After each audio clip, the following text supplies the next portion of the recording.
خوشگوار اور مطمئن زندگی گزارنا چاہتے ہیں تو لوگوں سے نہ جیتیں بلکہ لوگوں کو جیتیں۔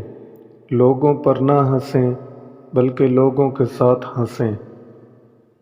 زندگی میں بہت کچھ ایسا بھی ہے جس کو دیکھنے کے لیے آنکھوں کی نہیں، احساس کی ضرورت ہوتی ہے۔ وہ لوگ کسی کے نہیں ہوتے جو دوست اور رشتوں کو لباس کی طرح بدلتے ہیں۔ جھوٹ بول کر جیتنے سے اچھا ہے تم سچ بول کر ہار جاؤ۔ یہ بات یاد رکھنا کہ آپ اس انسان کو کبھی بدل نہیں سکتے جس کو اپنا برتاؤ غلط ہی نہیں لگتا۔ سکون کی دوریاں زبردستی کی نزدیکیوں سے 1000 درجہ بہتر ہوتی ہیں۔